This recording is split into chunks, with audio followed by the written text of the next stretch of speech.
Muito bom dia, boa tarde ou boa noite, indiferente do horário que você estiver acompanhando mais um podcast aqui do Diário de Vacaria, seja muito bem-vindo, seja muito bem-vinda.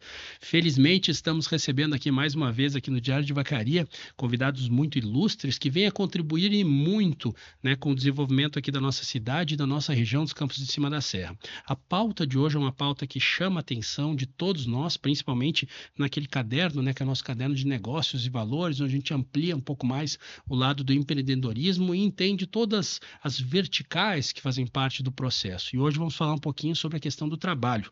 E para isso, quem nos concede aqui a honra da visita, vamos começar com o Luiz Henrique Borges, ele que é coordenador do Núcleo de RH da nossa SIC, gerente também de RH da Potente Rodoplast. Meu amigo Luiz, seja muito bem-vindo. Obrigado, Lucas. É um prazer novamente estar aqui no Diário de Vacaria com pessoas tão queridas que nem você e também hoje o nosso querido Dr. Marcelo, né? Também, então, Luiz, seja bem-vindo, mas também quero dar as boas-vindas para o Dr. Juiz Marcelo Silva Porto, ele que é responsável pela 6ª Vara do Trabalho de Caxias do Sul, diretor do Fórum Trabalhista de Caxias do Sul, e felizmente, né, vive naquela cidade muito querida, que é a cidade que eu nasci, Caxias do Sul. Doutor Marcelo, seja muito bem-vindo, meu amigo. Muito obrigado. A acolhida de vocês é muito importante. Já estive em Vacaria em uma oportunidade substituindo o juiz Marcelo Papaléu e gostei muito da cidade, né? E aqui estou de novo para ajudar um pouquinho com o meu conhecimento. Espero poder auxiliar a todos que nos ouçam. Certamente, Luiz vai lhe recomendar passar pelas nossas vinícolas, pelos bons restaurantes que temos por aqui, né, Luiz? Mas com certeza, doutor Marcelo? E vamos conversar um pouquinho com o pessoal da SIC, onde logo mais, Luiz, vem essa conexão. Como que foi ver isso, Luiz, lá no núcleo de RH da SIC e ver a importância de falar um pouquinho sobre o trabalho, né, que está acontecendo aí que o Dr. Marcelo faz em Caxias do Sul. Perfeito. Então, o nosso contato com o Dr. Marcelo foi através da Aline, né? E a gente, como nesse momento de transição da NR1, atualização da NR1, né? A gente buscou um profissional à altura, né? Que é o Dr. Marcelo. Então, pela responsabilidade, pela bagagem que ele traz de tantos anos de jurisprudência, de tantos anos de estar à frente, né, então, do Fórum de Caxias do Sul, nessa área de ambiente de trabalho, especialista em saúde mental, adoecimento do trabalho. A gente buscou o contato dele e ele gentilmente, então, nos atendeu para falar sobre essas atualizações e trazer para nós algo que hoje acaba sendo um pouco esquecido, não só pelas empresas, mas sim pelos profissionais, né, que é o quê? A prevenção, né? A cultura de prevenção com relação ao adoecimento no trabalho, ao acidente no trabalho, à segurança do trabalho, né? Doutor Marcelo, a 6ª Vara do Trabalho de Caxias do Sul completou 13 anos em 2025. Inclusive, desses 13 anos, o senhor esteve por lá capitaneando, né, toda a transformação que essa unidade especializada em acidentes de trabalho, né, vem se envolvendo, vem trazendo luz para várias questões importantes. Como que o senhor avalia essa jornada até agora? Um desafio, como todo bom desafio, nos deu aquele primeiro temor. Temos condições, mas aí eu pude ter a oportunidade de escolher os servidores com quem eu trabalhei, que eram oriundos da 3ª Vara do Trabalho de Caxias do Sul.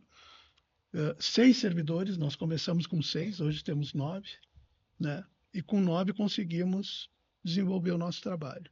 E é muito bom conhecer os ambientes. Eu tenho a oportunidade de conhecer ambientes de trabalho, visitar as empresas e ajudar exatamente no que foi falado. Prevenção.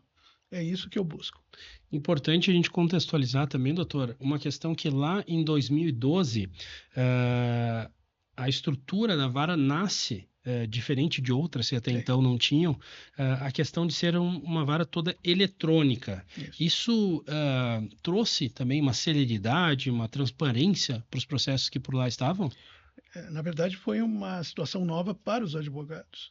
Nós estamos implementando no Brasil, parece que começou na Bahia, e aqui no Rio Grande do Sul algumas varas tinham início, mas ainda não implementado 100%. A Sexta Vara do Trabalho é 100% digital. Não tem nenhum papel, não se usa nenhum papel. Nós tínhamos uma média de gasto a cada mês de 3 resmas, ou seja, 1.500 folhas aproximadamente. Hoje, nós não temos nenhuma, ou uma por ano, se for utilizar para alguma coisa de conta. Outras finalidades. Então, isso, o custo diminuiu muito, né? E a agilidade também, né? Hoje se despacha um processo em 24 horas, 48 horas. E dessa maneira, se a gente for fazer, digamos que um breve resumo em relação a essa jornada, quais que foram aí os desafios que o senhor percebeu ou que, enfim, chegaram até o senhor nesse período onde uma vara trabalha especialmente na parte de acidentes de trabalho? Ou seja, é uma jornada que traz diversas percepções do ponto de vista, desde a questão da própria ocorrência do acidente. Como que a gente vê esse processo todo? A mudança é cultural. Nós, juízes, somos preparados para entender os litígios, entender o que está sendo postulado e dar uma decisão. Só que quando nós nos especializamos, por óbvio, nós precisamos estudar aquela matéria mais detidamente.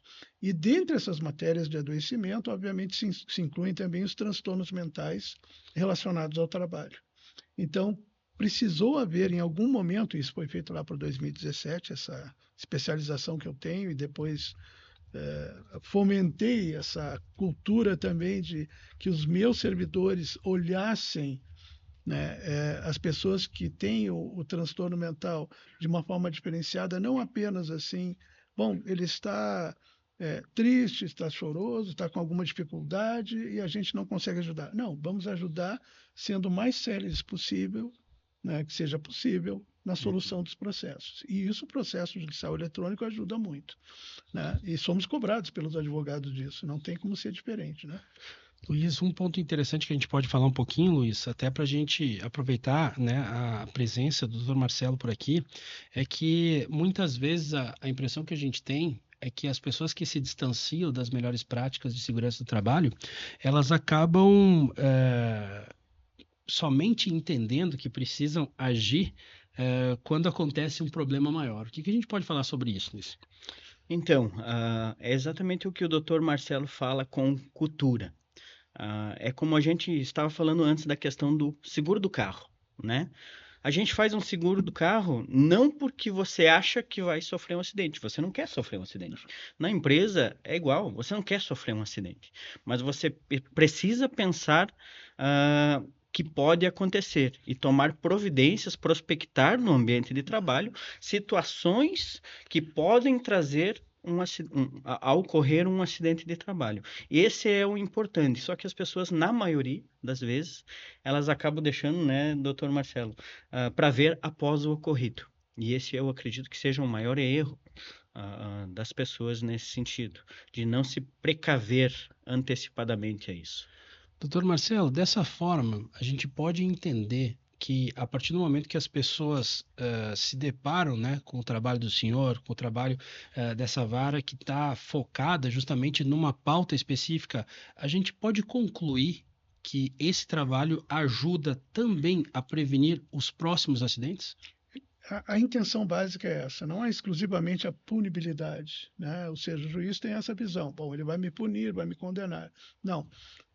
Tanto nas palestras que eu faço, nos podcasts que eu participo, a minha intenção é sempre não de ensinar, mas de fomentar o senso crítico, que a pessoa entenda que o comportamento, a conduta dela pode resultar fazendo da mesma forma, agindo da mesma forma, o que vai acontecer? Obtém o mesmo resultado.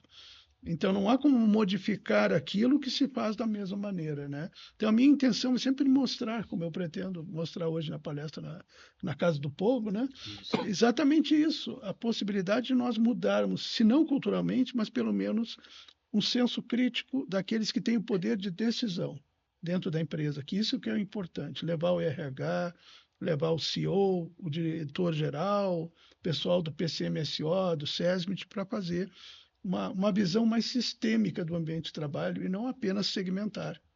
Perfeito.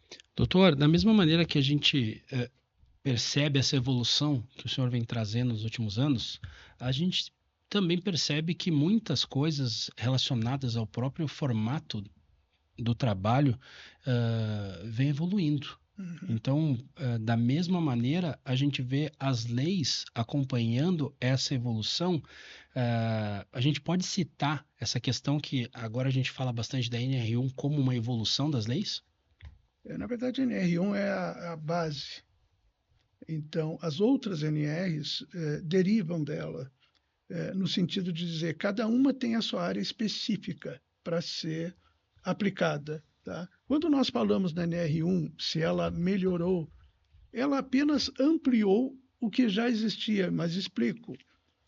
Os riscos psicossociais, que é isso que nós vamos debater em algum momento, né, na nossa vida, né, são aqueles que o psicólogo conhece bem, o psiquiatra conhece bem, mas será que aquelas pessoas que nós trabalhamos conhecem bem os fatores de risco psicossocial? O que ocasiona o risco social? O risco psicossocial, ou seja, psique, mente, né? Social, tudo que envolve a minha cultura dentro da empresa. Então, é a cultura organizacional. É isso que nós precisamos entender sob a perspectiva da atualizada NR1.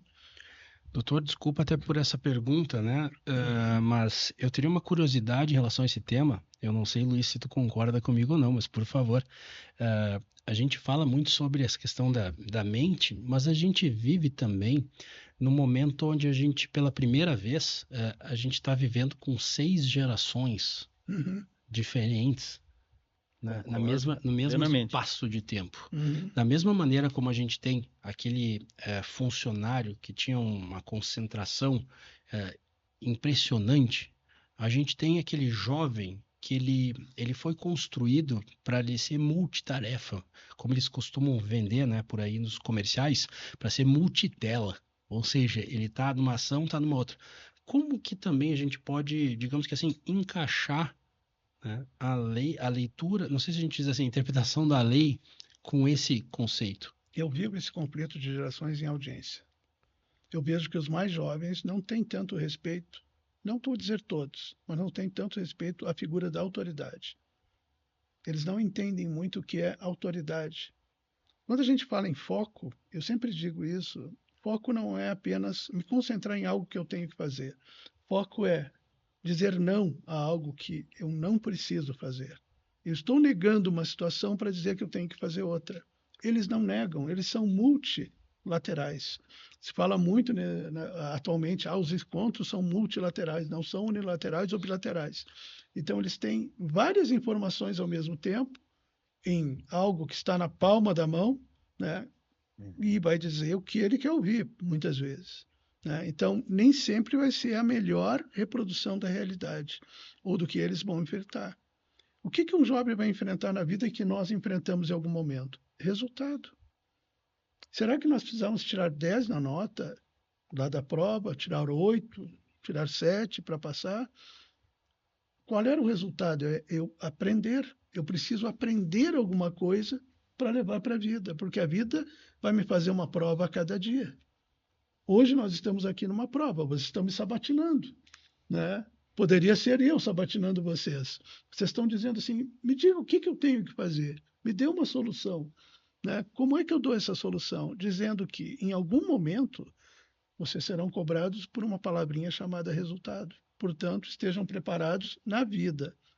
E vocês não vão estar preparados com um telefone na mão, com um celular na mão, que a gente chama, na verdade, é o telemóvel, né? O celular ali.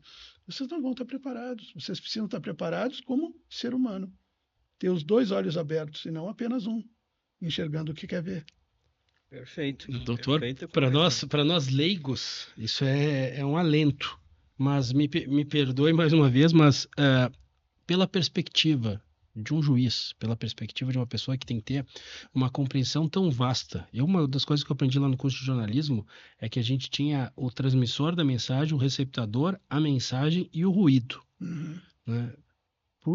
Para o juiz olhar para essa perspectiva, né, em analisar, né, essa questão geracional também ficou muito mais complexo. Como ser justo, né, com tantos pontos de vista levantados nesse momento? Uma das coisas que o juiz deve ser é crítico de si mesmo. A primeira crítica que se faz é própria, não é dos outros. Tem uma frase básica que eu ouço muito assim na psicologia, que a culpa é minha, eu coloco em quem eu quiser. Portanto, se eu agir de uma forma imprudente, negligente, né, ou imperito fui em alguma atividade, eu cometi algum erro. Mas o erro é meu. Eu posso imputar, responsabilizar a quem eu quiser. Como o juiz decide os processos? Se ele for um juiz correto, e a maioria, a grande maioria é os que eu conheço, são, e ele não tiver nenhuma vinculação de olhar apenas para um lado, mas olhar para os dois lados, que é o que ele tem que fazer, por isso que tem uma balança na mão, para equilibrar, né? Vamos aproveitar que tu tem essa vida lá nos Estados Unidos, então é work and life, né? Ou seja, trabalho e vida tem que andar juntos. A mesma coisa o juiz tem que ter a coerência de entender que work e life andam juntos, tá? Por quê? A Mênfis lá é a deusa lá, né? Bom, por que ela é cega? Porque ela não olha para nenhum lado. Quando eu olho para algum lado, perdeu a essência do judiciário, tá? Olhar no sentido de, bom, aqui eu vou cumprimentar com o chapéu alheio. Não é por aí que se faz. A gente tem que cumprimentar com o que a lei determina. Quando a gente ultrapassa isso, aí há um exagero do judiciário e aí foge toda a perspectiva de confiança que a sociedade tem que ter naqueles que estão julgando os casos. E vem as mais diversas cantilenas, que nós vamos ter que conviver com isso, infelizmente, por ainda muito tempo no Brasil, né? Mas, te dizendo assim, não existe crise de consciência quando a consciência é honesta. O único aplauso que a gente tem que ter é a nossa própria consciência. Então, se eu tiver esse aplauso, se eu agir dentro de uma conduta ética e moral, ou seja, eticamente a fazer tudo certo quando ninguém está olhando, eu tenho certeza que a consciência vai aplaudir o meu ato, a minha conduta. Então, é isso que me faz não ter essa crise. Doutor, em relação à questão que a gente tem, pô, impressionante, né, Luiz? A gente fica como um sino badalando em cada fala do doutor Marcelo. Essa é a intenção. Doutor, nessa linha de raciocínio, na sua visão, o que ainda falta para que a cultura de prevenção esteja realmente enraizada dentro das empresas brasileiras? O que o senhor percebe assim, como uma alternativa, um caminho para isso? É basicamente nós mudarmos o conceito de custo para investimento. Tem várias empresas em Caxias que enxergaram isso desde que a Sexta Vara passou a existir. Viram isso nas sentenças, eu já proferi mais de 5, 6 mil sentenças, então dá para ler bastante a respeito do que está acontecendo dentro de determinada empresa. Então, qual é a visão empresarial? Eu tenho um custo se eu precisar investir em ergonomia, e isso só vai refletir em décadas naquilo que eu entendo como a condição de ambiente de trabalho melhor. Então, eu posso fazer aos poucos, não preciso fazer de uma vez só. Mas é certo que vai haver o adoecimento, em algum momento vai ocorrer.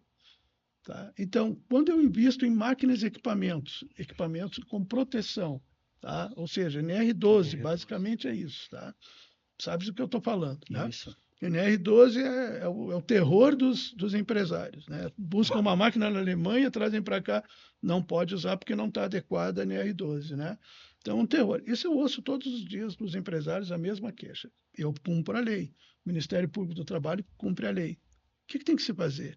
Investir no hoje para o resultado de amanhã. É básico.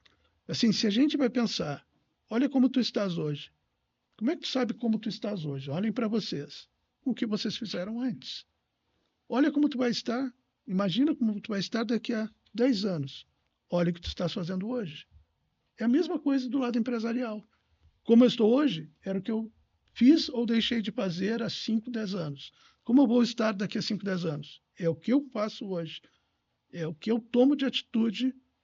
E a gente conhece um homem, e aí vale para quem é CEO, para quem decide, não na forma como ele age, mas como ele reage às coisas.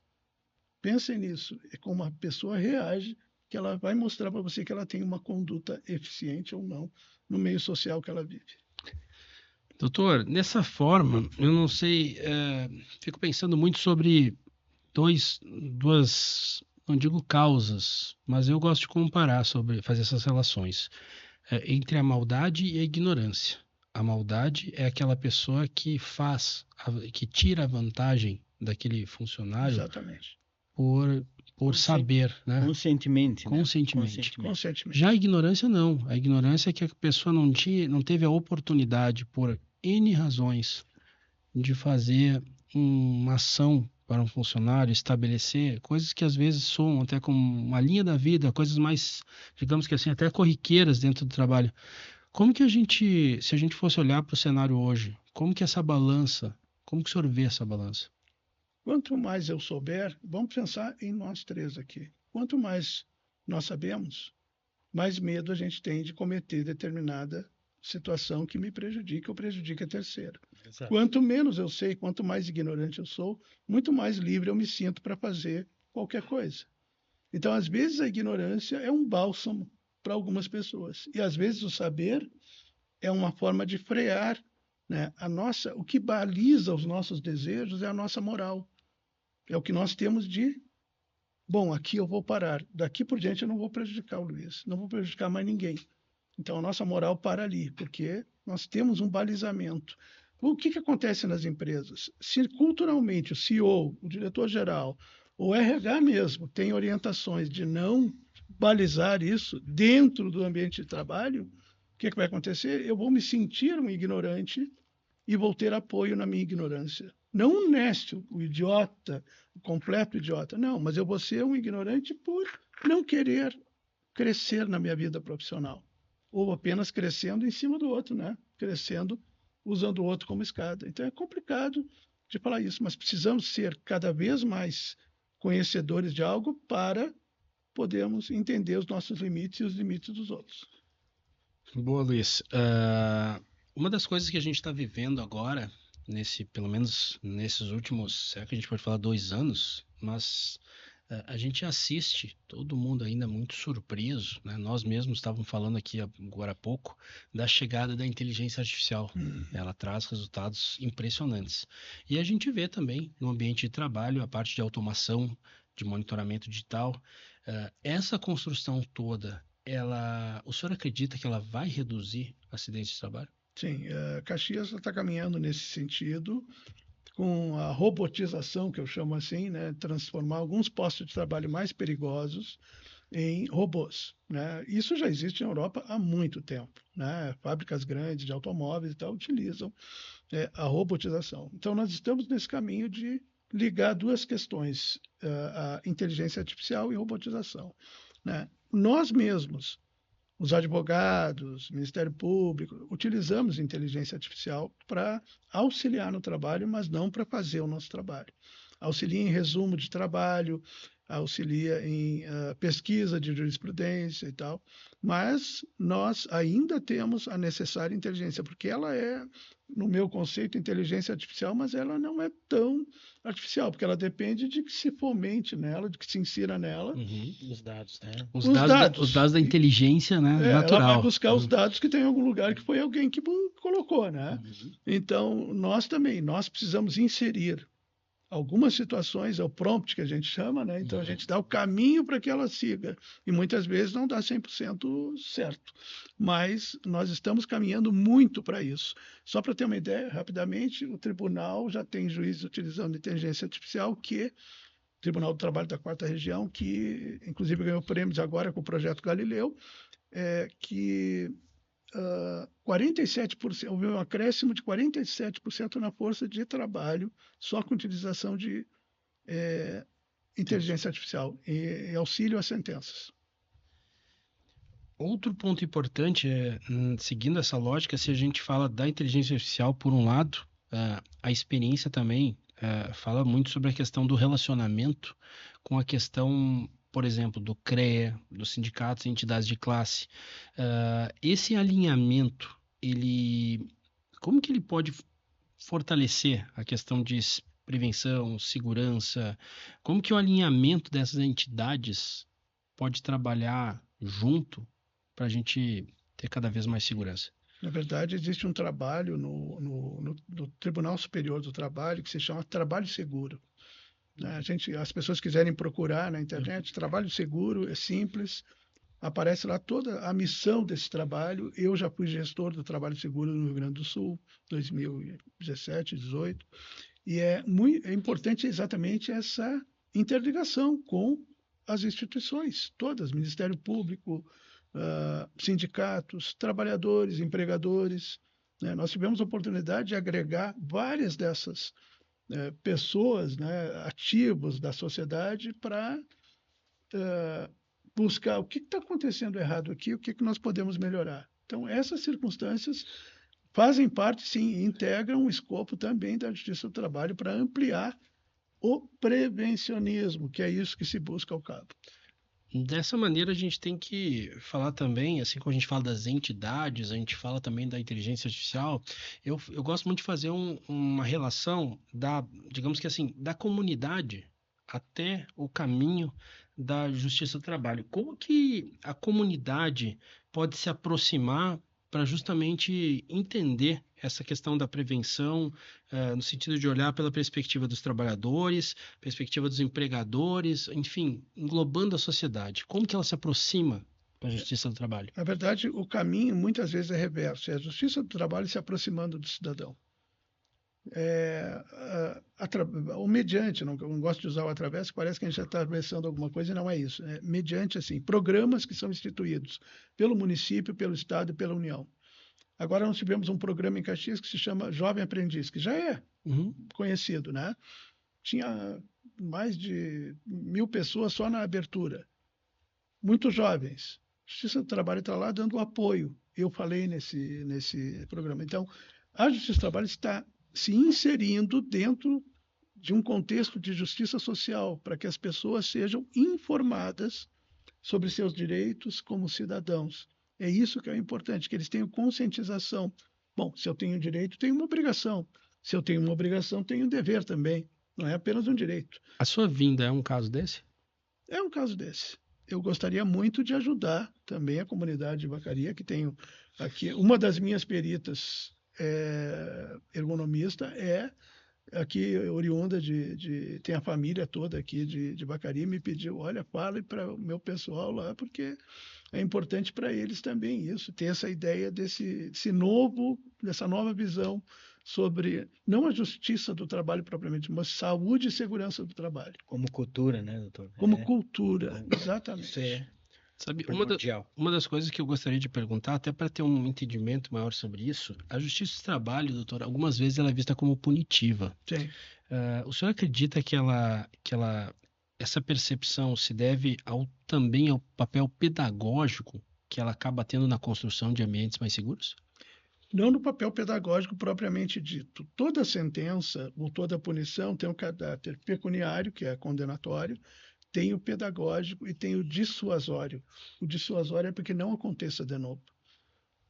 Sabe? Ou seja, eu quero retirar daquele comportamento que ele se mantenha. Eu quero que ele modifique. Tá? Então, esse cunho dissuasório é que muitas vezes chama a atenção com a punibilidade. Ah, mas eu fui condenado a R$1 milhão. Puxa, será?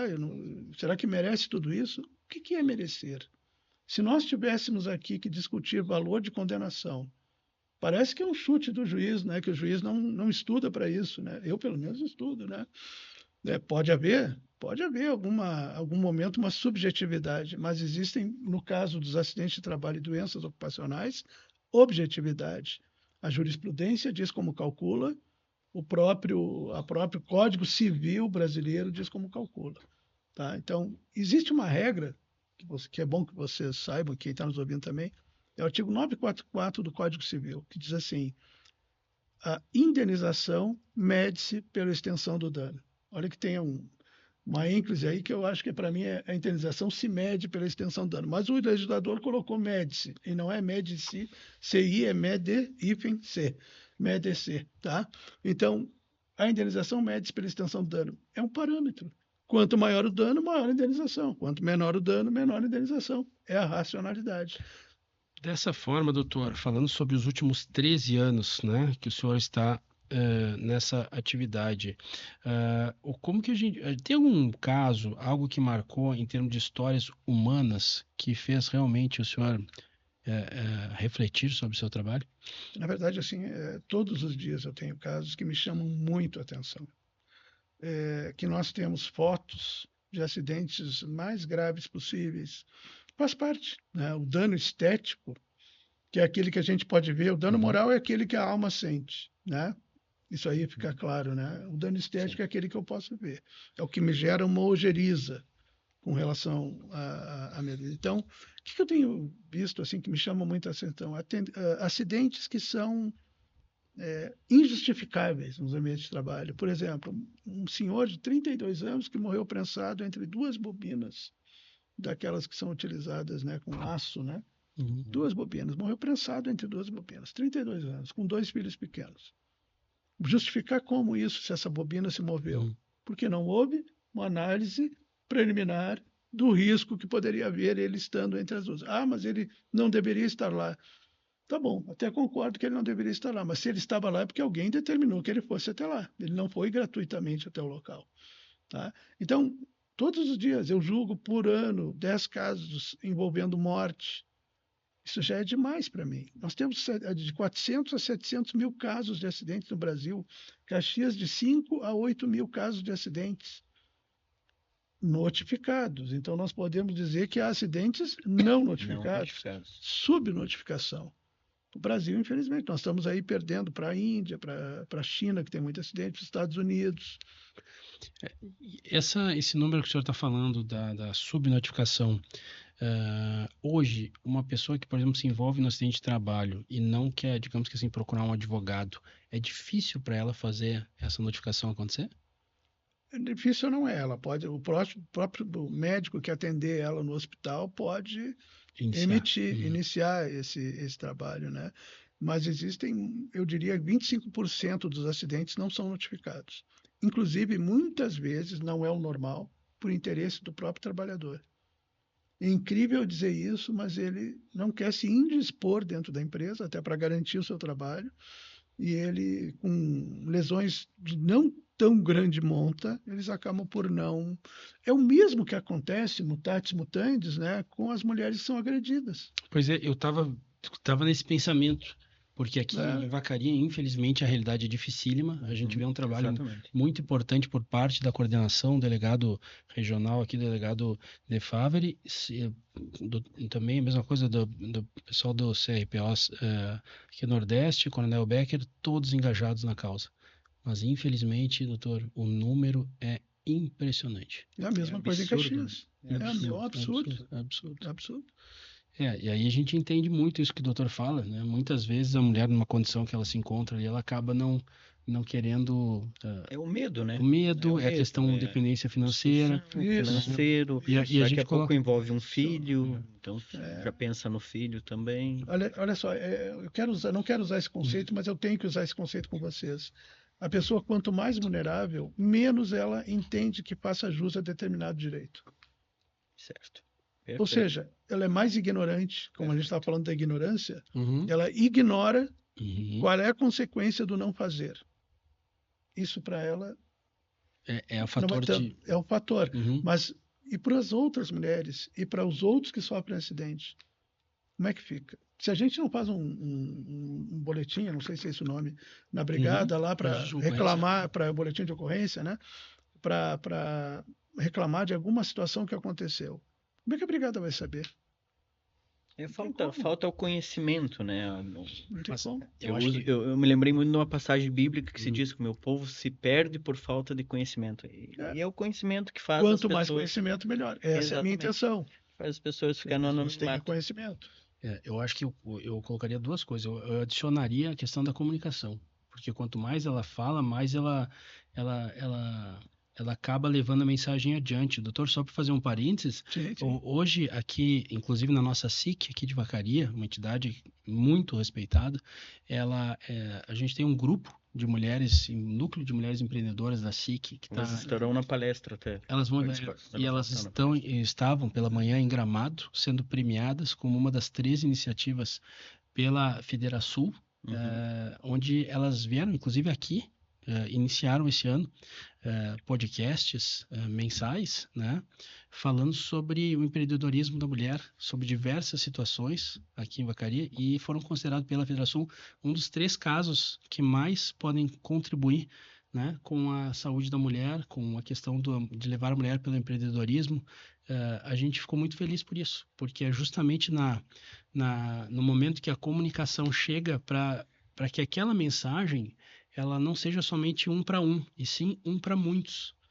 E é isso, esse que eu acho que é o fator que, por isso que elas foram reconhecidas aí em todo o Rio Grande do Sul hoje, porque elas conseguiram construir, né, esse canal para que a mensagem, da mesma maneira como o senhor se dispõe a se deslocar de Caxias para vir até aqui, né, Luiz, e traz para nós percepções para que a gente tome determinadas ações anterior a qualquer tipo de necessidade de uma reação maior em outra intensidade, né, doutor? Exatamente. Doutor, a gente tem que fazer uma pergunta que até ontem uma pessoa me disse assim, Lucas, eu gostaria de ter a bola de cristal para te responder sobre isso, mas temos um caminho para ir sim, para responder sim. Olhando para o futuro, doutor, quais são os principais desafios, né, que estão ali próximos à Justiça do Trabalho e da própria Sexta Vara, em um mundo de trabalho que não está estagnado, não, está em transformação? Nós é que não temos que estar estagnados, porque o fato social ocorre antes, a mudança social ocorre antes. Por exemplo, no meu tempo de guri, tinha bullying. Só agora, recentemente, 2024, que o bullying virou crime. Passamos aí 40 anos havendo bullying, existindo bullying, mas agora ele virou crime. Cyberbullying.